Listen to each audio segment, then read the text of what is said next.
Saudara-saudara yang dikasihi oleh Tuhan Yesus Kristus, selamat pagi, Shalom. Kita akan masuk dalam pelayanan ibadah syukur Natal pada hari ini, Minggu 26 Desember 2021. Karena itu marilah kita mulai akan ibadah kita di saat ini. Pertolongan kita dalam nama Tuhan yang menjadikan langit dan bumi. Onze hulp is in de naam van de Heer die de hemel en aarde gemaakt heeft. Kasih karunia Tuhan Yesus Kristus Putra Natal dan kasih Allah dan Roh Kudus menyertai kita sekalian. De genade van de Heer Jezus Christus, de zon van Kerstmis en de liefde van God, de Heilige Geest zij met u allen. Amin. Saudara-saudara yang dikasihi oleh Tuhan Yesus Kristus, dalam ibadah syukur Natal hari ini, nats pembimbing kita terambil dari Yohanes pasal 1 ayatnya yang ke-14. Dan van tekst genomen uit Yohanes 1 vers 14. Firman itu telah menjadi manusia dan diam di antara kita.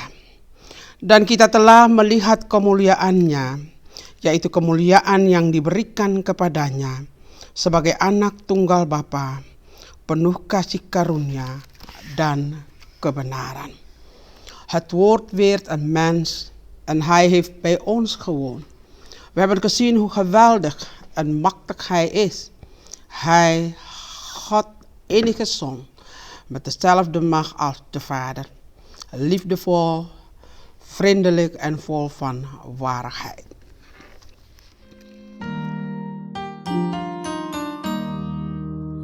Adalah di kota Daud satu kandang yang hina, di palungan bayi itu dibaringkan ibunya.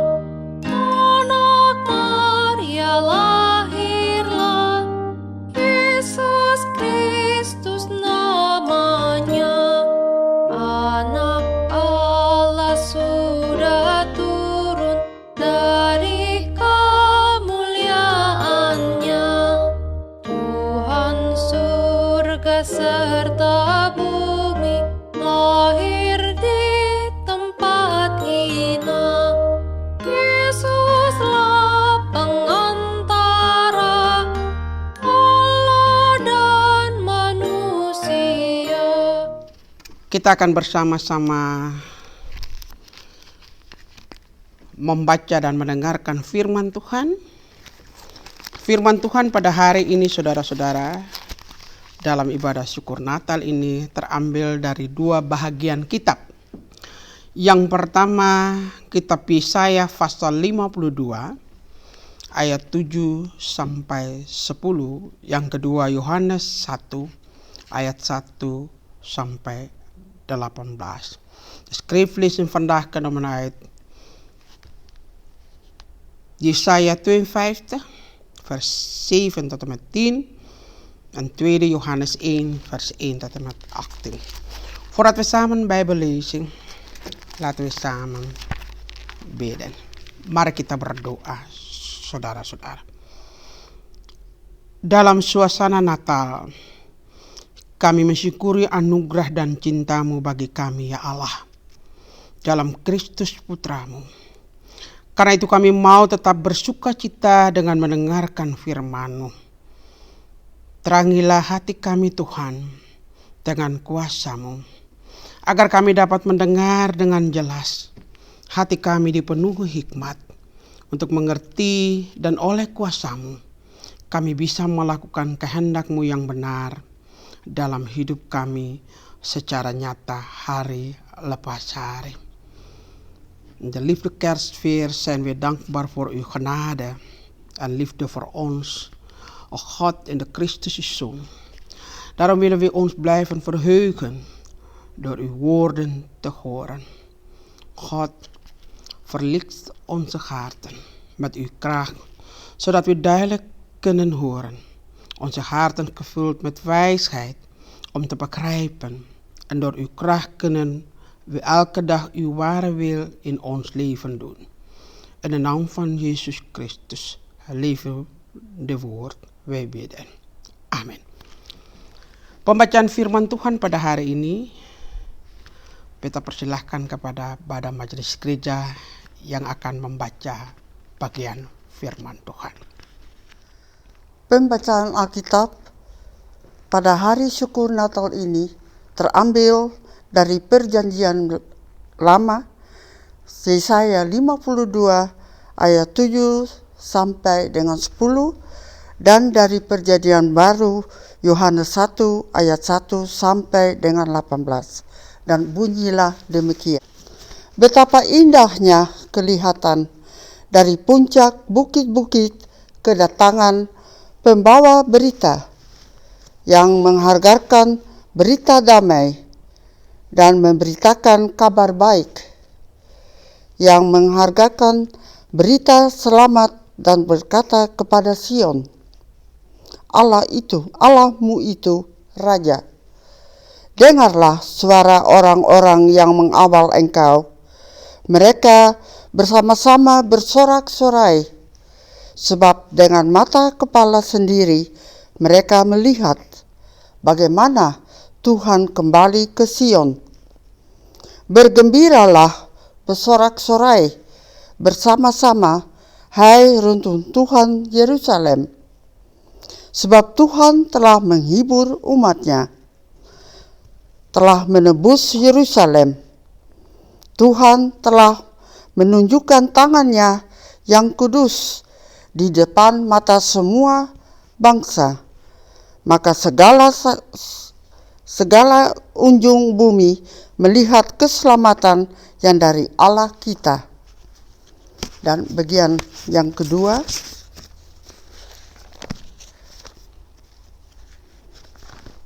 Yohanes 1 ayat 1 dan sampai dengan 18. Pada mulanya adalah firman. Firman itu bersama-sama dengan Allah dan firman itu adalah Allah. Ia pada mulanya bersama-sama dengan Allah. Segala sesuatu dijadikan oleh Dia, dan tanpa Dia tidak ada suatu pun yang telah jadi dari segala yang telah dijadikan. Dalam Dia adalah hidup, dan hidup itu adalah terang manusia. Terang itu bercahaya di dalam kegelapan, dan kegelapan itu tidak menguasainya. Datanglah seorang yang diutus Allah, namanya Yohanes. Ia datang sebagai saksi untuk memberi kesaksian tentang terang itu, supaya oleh Dia semua orang menjadi percaya. Ia bukan terang itu, tetapi ia harus memberi kesaksian tentang terang itu. Terang yang sesungguhnya yang menerangi setiap orang sedang datang ke dalam dunia. Ia telah ada di dalam dunia dan dunia dijadikan olehnya, tetapi dunia tidak mengenalnya. Ia datang kepada milik kepunyaannya, tetapi orang-orang kepunyaannya itu tidak menerimanya.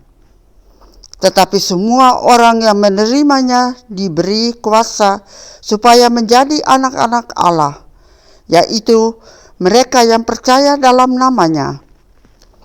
Orang-orang yang diperanakan bukan dari darah atau dari daging, bukan pula secara jasmani oleh keinginan seorang laki-laki, melainkan dari Allah. Firman itu telah menjadi manusia dan diam di antara kita, dan kita telah melihat kemuliaannya, yaitu kemuliaan dan diberikan kepada sebagai anak tunggal Bapa, penuh kasih karunia dan kebenaran. Yohanes memberi kesaksian tentang Dia dan berseru, katanya, inilah Dia yang kumaksudkan aku berkata, kemudian daripadaku akan datang Dia yang telah mendahului aku, sebab Dia telah ada sebelum aku. karena dari kepenuhannya kita semua telah menerima kasih karunia demi kasih karunia. Sebab hukum Taurat diberikan oleh Musa, tetapi kasih karunia dan kebenaran datang oleh Yesus Kristus. Tidak seorang pun yang pernah melihat Allah, tetapi Allah, anak tunggal Allah yang ada di pangkuan Bapa, dialah yang menyatakannya. Begitu jauh adalah firman pada hari ini. Geliefde gemeente in Jezus Christus.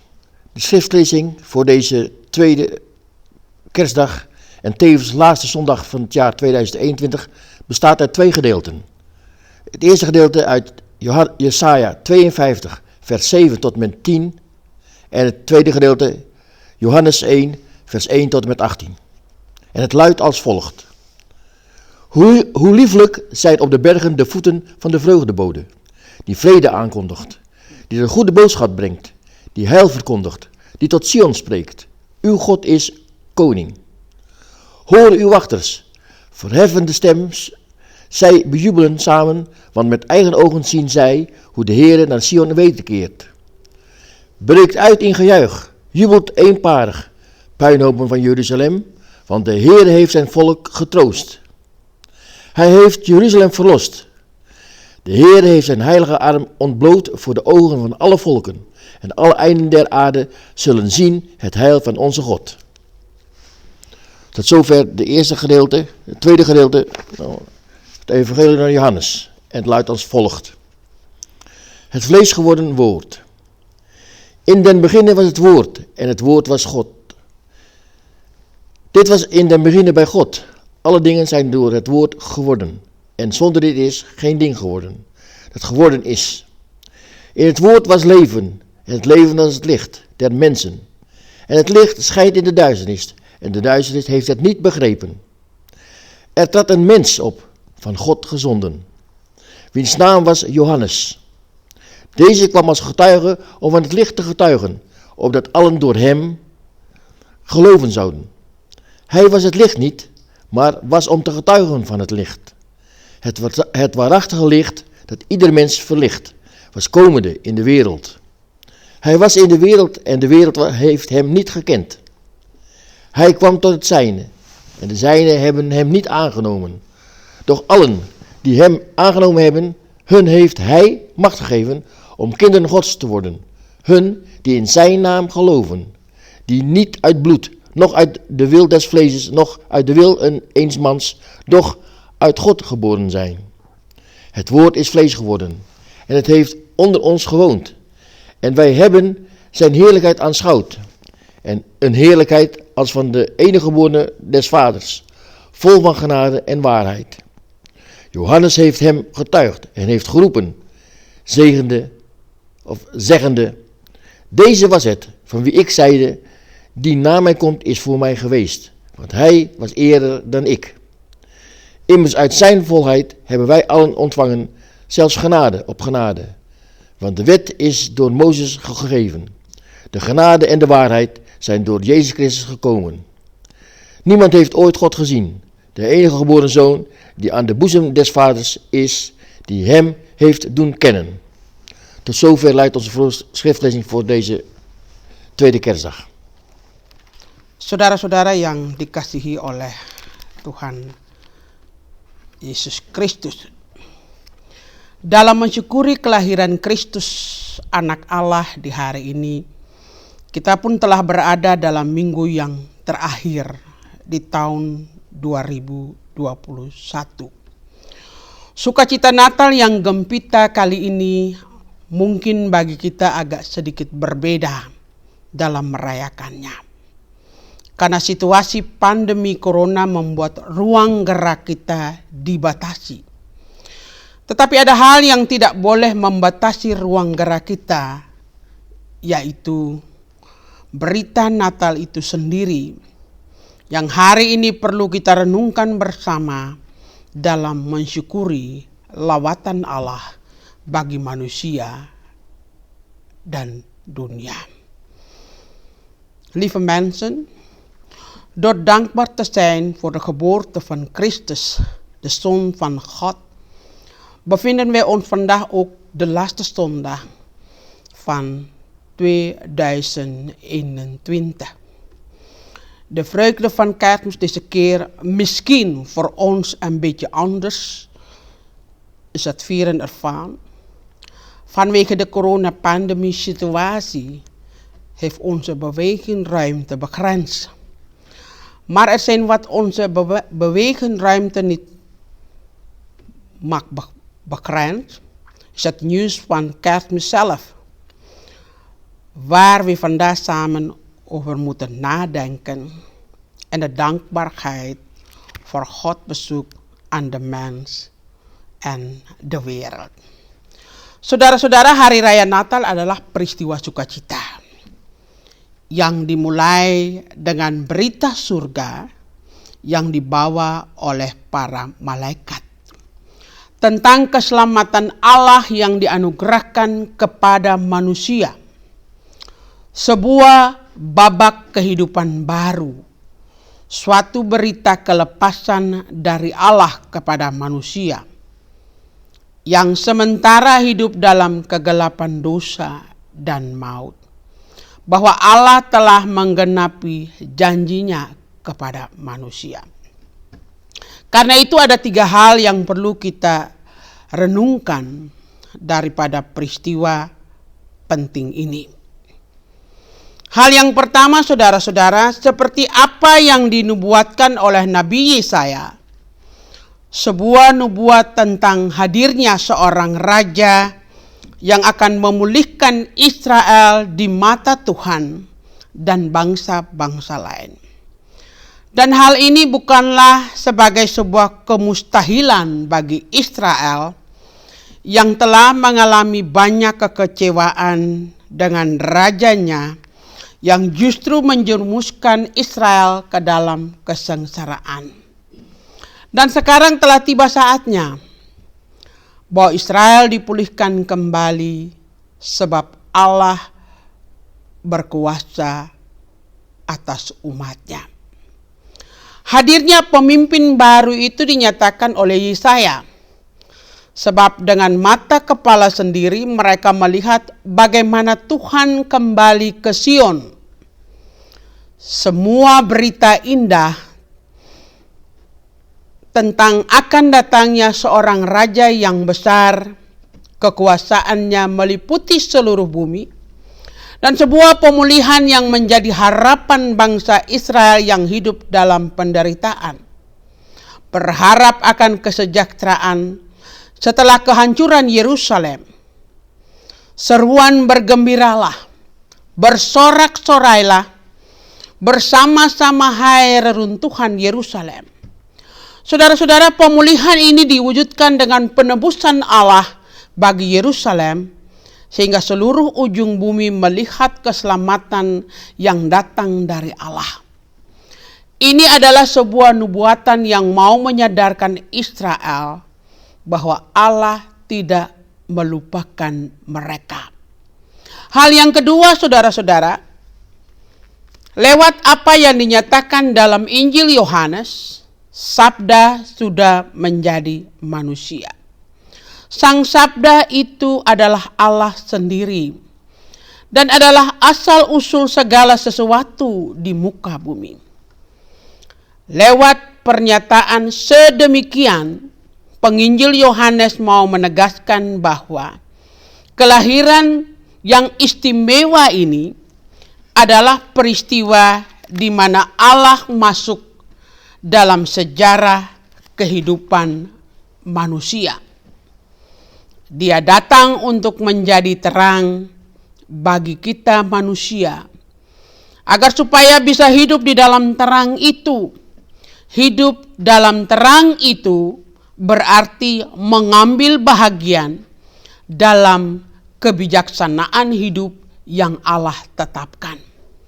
Mereka yang menerimanya berarti berada di dalam kekuasaan Allah, berada di dalam kebijaksanaan Allah. Dan mereka yang menolaknya adalah mereka yang hanya terikat kepada dunia ini. Kebijaksanaan Allah ini mengajak kita untuk mengenal Sang Bapa, bukan untuk mengenal dunia, sebab dia berasal dari Bapa. Dan hal yang ketiga, penting yang ketiga saudara-saudara, berdasarkan dari apa yang dimuat dalam surat orang Ibrani, kita dapat menyadari bahwa lewat peristiwa inkarnasi, maka dikatakan bahwa Allah berbicara kepada kita dengan pengantaraan anaknya. Hal ini menunjukkan bahwa Allah berbicara langsung kepada kita manusia tanpa memerlukan nabi-nabi lagi. Sebab kepada mereka nenek moyang Israel Allah berulang kali dan dalam berbagai cara berbicara dengan perantaraan para nabi. Mengenai sang anak dikatakan anaknya itulah yang ditetapkan sebagai yang berhak menerima segala yang ada. Oleh dialah Allah menjadikan alam semesta. Dialah cahaya kemuliaan Allah dan gambar wujud Allah. Inilah kesempatan bagi manusia untuk mengenal Allah jauh lebih dekat. Gemeente Yesus Christus, zijn 3 dingen die we moeten nadenken tijdens deze belangrijke gebeurtenissen. Kerstmis is een vreugdevolle gebeurtenis. Die begint met hemelse boodschap van de engelen over de redding van God, die aan de mensheid wordt geschonken. En uw hoofdstuk van het leven, een boodschap van verlossing van God aan de mens, die leeft in de duisternis van zonde en dood. Dat God zijn belofte aan de mensheid heeft vervuld.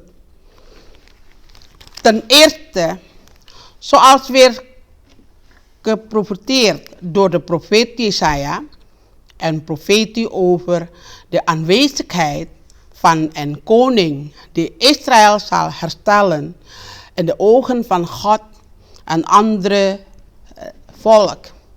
En dit is onmogelijk voor Israël, dat veel teleurstellingen heeft meegemaakt met zijn koning, die Israël in feite in ellende heeft gestort. En nu is de tijd gekomen dat Israël hersteld zal worden, omdat God over zijn volk regeert. De aanwezigheid van deze nieuwe leider werd door Jesaja verklaard, omdat zij met eigen ogen zagen hoe God naar Sion zou terugkeren. Al het geweldig nieuws over de komst van een grote koning. Zijn macht omvat de hele aarde. En herstel dat de hoop weer van Israëlieten die in de lijden leven. En de hoop op voorspoed na de verwoesting van Jeruzalem. Huil, wees blij, schreeuw van vreugde samen. Reiners van Jeruzalem. Gemeente Jezus Christus, dit herstel werd bereikt door Gods verlossing voor Jeruzalem. Zodat alle einden van de aarde de redding zullen zien, die van God komt. Dit is een profetie die Israël eraan wil herinneren dat God hen niet vergeten. En het tweede, dat is door wat het evangelie van Johannes zegt. Het woord werd vlees. Dit woord is God zelf en is de oorsprong van alles op aarde. Door middel van dergelijke uitspraken wil de evangelist Johannes benadrukken dat deze bijzondere geboorte een gebeurtenis waarin God de geschiedenis van het menselijk leven binnentreedt. Hij is een licht voor ons mensen geworden, zodat we in dat licht kunnen leven. Leven in dat licht betekent ook delen en de wijsheid van God leven.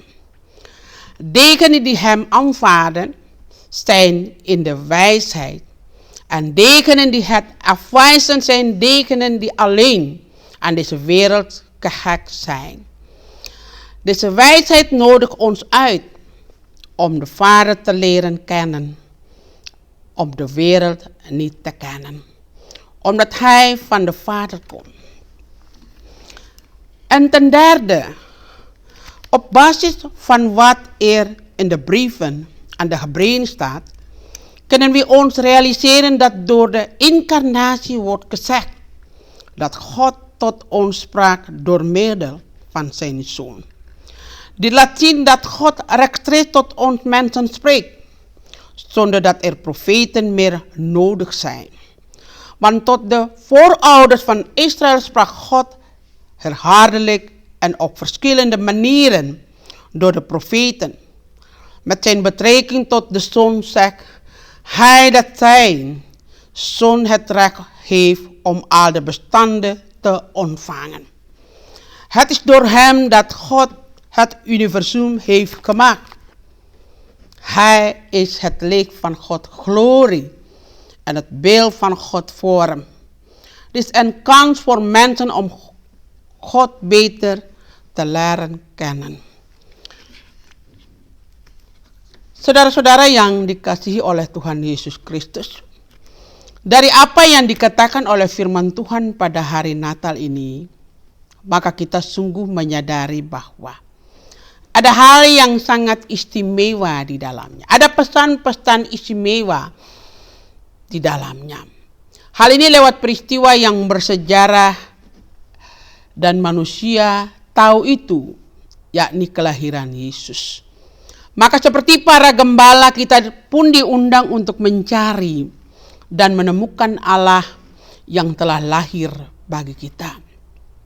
Ia ada di sekitar kita, dalam diri mereka yang membutuhkan cinta dan perhatian kita.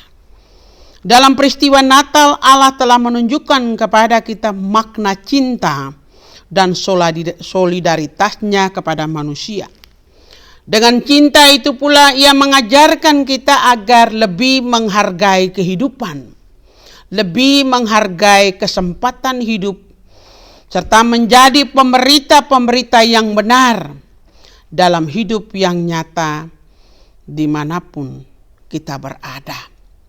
Inilah tugas kita.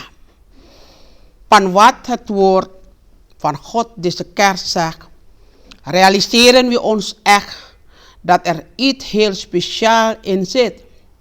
Dit is door een historische en menselijke gebeurtenis, namelijk de geboorte van Jezus. Net als herders worden ook wij uitgenodigd om God te zoeken en te vinden die voor ons is geboren. Het is overal om ons heen. In dekenen die onze liefde en de aandacht nodig hebben. In het geval van Kerstmis heeft God ons de betekenis van liefde en solidariteit getoond.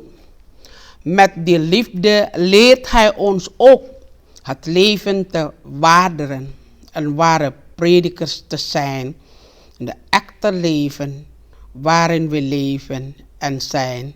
Dit is onze job, onze taak. Beritakanlah kelahiran Kristus dengan sukacita. Itu yang menjadi pesan. Pesan Natal bagi kita di tahun ini. Beritakanlah kelahiran Kristus dengan sukacita dan rasa syukur. Apapun situasi kita, dimanapun kita berada, bahwa Ia yang telah datang melawat kita akan memberi kelepasan dan memberi kehidupan yang sungguh-sungguh berkenan di hadapan Allah. Kita tidak boleh takut dan tidak boleh bimbang. Tetapi percayalah bahwa Allah di dalam Kristus akan menuntun kita mengakhiri tahun ini dengan penyertaannya. Verkondig de geboorte van Christus met vreugde en dankbaarheid. Wat onze situatie dan ook. Waar we ook zijn en dat hij die ons is komen bezoeken. Verlossing zal brengen en een leven zal geven dat God echt behaagt. We moeten niet bang of twijfelachtig zijn, maar geloven dat God in Christus ons zal leiden om dit jaar te eindigen met zijn aanwezigheid. Amen.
Mari saudara-saudara yang dikasihi oleh Tuhan Yesus Kristus, kita akan berdoa syukur secara bersama-sama. Mari kita berdoa. Kembali kami mengangkat syukur, pujian, dan terima kasih. Setelah kami mendengarkan kabar baik, dan kabar baik itu Tuhan selalu dan selalu diingatkan kepada kami. Walaupun mungkin di saat ini kami berada dalam situasi yang tidak menyenangkan, tapi kabar sukacita itu menggema di seluruh dunia, meliputi kehidupan kami sebagai umat-Mu. Bahwa kami harus menyambut kabar baik itu dengan penuh sukacita, dengan penuh rasa syukur bahwa Engkau memberikan kami kehidupan yang luar biasa di dalam Kristus Tuhan yang adalah penebus dan juru selamat kami. Karena itu Tuhan, biarlah firman-Mu tetap hidup di dalam hidup kami, agar kami tetap menjadi orang-orang yang percaya, yang mau menyampaikan kabar baik itu kepada semua yang mendengarnya. Bapa, sertailah kami senantiasa melewati hari-hari menjelang akhir tahun 2021. Agar kami tetap ada di dalam pemeliharaan Tuhan. Agar rumah-rumah tangga kami tetap ada di dalam perlindungan Tuhan. Bahkan Tuhan tetap menjaga kami sebagai orang-orang yang percaya. Menjaga kami sebagai gereja-Mu untuk tetap menjadi saksi-saksi yang hidup, surat-surat yang terbuka, memberitakan kepada dunia bahwa Kristus telah lahir dan Kristus adalah juru selamat kami dan seisi dunia ini. Bapa di dalam kerajaan sorga, biarlah kami taruh seluruh pergumulan kami sebagai keluarga, sebagai jemaat, sebagai gereja, bahkan sebagai dunia ini di dalam tangan pengasihan-Mu. Dan biarlah kehendak-Mu sendiri yang senantiasa ada di dalam kehidupan kami, agar kami menjadi pendengar-pendengar dan taat melakukan kehendak-Mu dalam hidup kami. Bapa di dalam kerajaan sorga, seluruh kehidupan kami saat ini, setiap bentuk pelayanan yang kami buat di hari ini, bahkan apapun yang kami lakukan dalam gerak pelayanan kami menjelang akhir tahun, kami taruh dalam tangan pengasihan-Mu. Karena itu Bapa, biarlah kasih dan setia Tuhan tetap ada dan tetap menjaga, menaungi kami. Pada akhirnya Tuhan, kami serahkan seluruh kehidupan kami dan memohon berkat penyertaan-Mu bagi kami. Kiranya Yesus Kristus Sang Kebenaran yang telah datang menyatakan kasih-Nya kepada dunia, kiranya memenuhi kamu dengan cintanya, sehingga kamu dipenuhi dengan sukacita, melakukan yang baik dan menjauhkan segala yang jahat. Kiranya berkat Allah Bapa, Tuhan Yesus Kristus, Roh Kudus menyertai saudara sekalian. Mogen de zegeningen van God de Vader, de Heer Jezus Christus en de Heilige Geest zij met u allen zijn. Amin. Jemaat kekasih Tuhan, ibadah selesai.